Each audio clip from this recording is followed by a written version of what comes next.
All right, so we've made it to problem 6, part A of practice exam 5.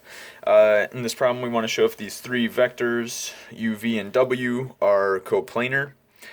So we know the way to test if three vectors are coplanar is to use the scalar triple product.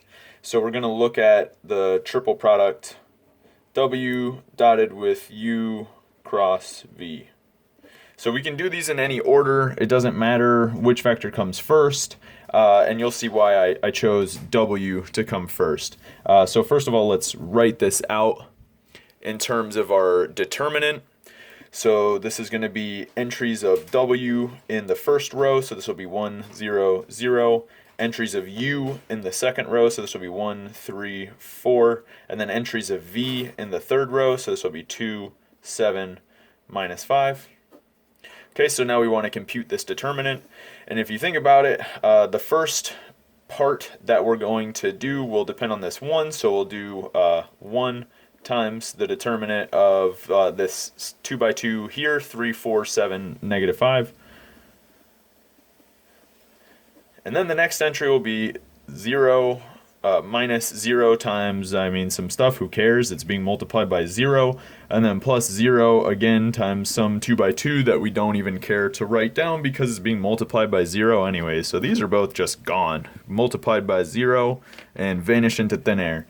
Alright, so either way, the only thing that we need to compute is this 2 by 2 matrix, 3, 4, 7, negative 5, multiplied by 1, but of course that has no effect. So this is going to be 3 times negative 5, and then minus 4 times 7, and so this is going to come out as minus 15, minus 28, and so clearly this is not 0, but either way, what do we get? 30 and 13, so minus 43. This is not equal to 0, and we know that these three vectors, u, v, w, are coplanar if and only if the triple product is equal to 0. It is not in this case, so no u, v, and w are not coplanar.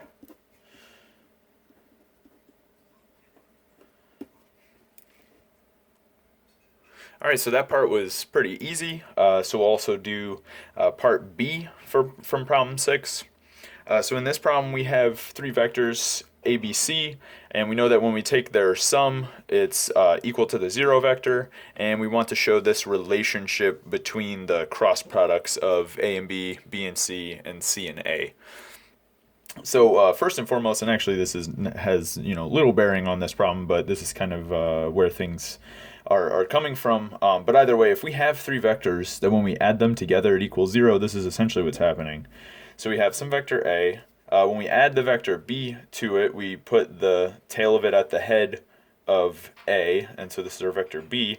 And so when we put the tail of c at the head of b, for this to come back as 0, we needed to come back to exactly the same point we started at. And so these vectors a, b, c actually form a triangle. Okay, but either way, it doesn't really matter so much for what we're doing, but this is in fact the case. So we want to show that a cross b is equal to b cross c is equal to c cross a. Okay, and the only thing that we have to work with is this condition of a plus b plus c equals 0. So if we rewrite this stuff, very easily we can see that a, just subtracting b and c from both sides, we'll get this is minus b minus c. Right, so we know that a is equal to minus b minus c. Okay, and then I want to do, let's say, a cross b. Let's see what that turns out to be. So this is equal to, well, one way of writing this, so sorry, go back a step, but this is negative the sum of b and c. So that's one way to write it, but either way, it's your choice how you write it. So a cross b, when I write a in this form, right, I'll have minus b plus c cross b. Okay, so what this is equal to, so first of all, minus sign on the first term is the same thing as a minus sign on the entire cross product. So I'll go ahead and write that, but at the same time I also want to use this distributive property of the cross product. So I have a vector sum, and then I'm doing the cross product with this third vector. I'll rewrite it like this. I'll do the I'll distribute these vectors, right, amongst the cross product. And so what I get is B cross B plus C cross B. And another thing that I know is a vector, any vector cross itself, this is equal to 0. So this is the 0 vector, and it just will not appear in our calculation anymore. And so this is equal to minus C cross B, okay? And we want it to be equal to B cross C, but we know that if we switch the order of the vectors in the cross product, it gives us the negative of that original thing. So we can actually absorb this negative sign and write this as B cross C to see our first inequality here. Or our first equality. That's definitely just equality. All right, so either way. So we get our first equation, A cross B equals B cross C, going through all of this stuff here. Okay, but again, we can look now, for example, let's look at C cross A. All right, and we want to show that it's equal to any of those because we know that these two are equal now, and so if we can show this is equal to any of them, well, then it's equal to both of them. So either way, we still have our way of rewriting A, and so I'll use this formulation again. So we have C cross negative B plus C, okay?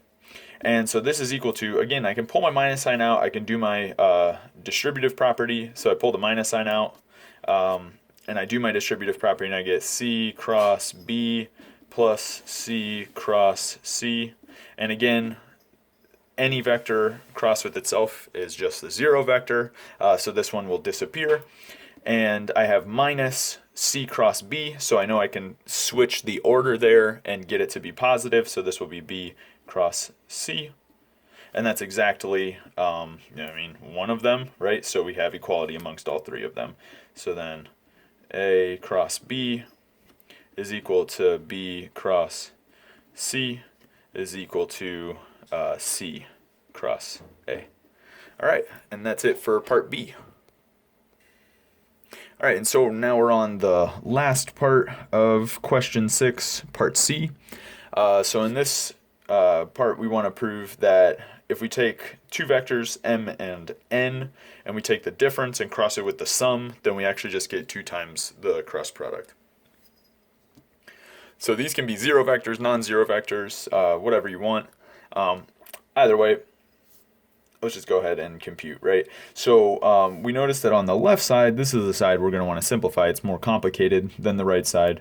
So either way, we have, a difference crossed with a sum. And so we can use the distributive property for the cross product to deal with this. So what we're going to get is we'll have the vector m cross with the vector m, right? So we just distribute like normal. We have plus m crossed with the vector n, and then we'll do minus n crossed with m, and then we'll do plus negative n cross n. Okay, and now we'll simplify this. So like we were saying in the previous part, in part B, when we take a vector and cross it with itself, this turns into the 0 vector. So that is gone. This is essentially the same thing because we can pull this minus sign just out to the front. It leaves us with n cross n, but either way, negative n and n are parallel, right? So even in general, we can take 2 parallel vectors, and when we cross them with each other, we get the 0 vector. So this will turn out to be the 0 vector.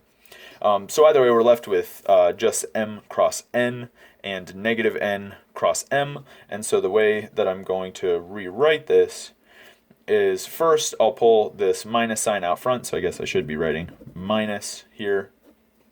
This is n cross m. Okay. But we know that when we switch the order of the cross product, it switches the sign. So this is going to turn into m cross, oop, that's wrong, m cross n plus, right now plus sign, m cross n. And so, of course, this is just equal to our 2m cross n. All right, so there's a bunch of equal signs everywhere, but either way. Okay, and that's literally it. Just using the distributive property for the cross product, we can reduce this left side to the right side. All right, so I hope that wasn't too bad. Let's move on to question 7 now.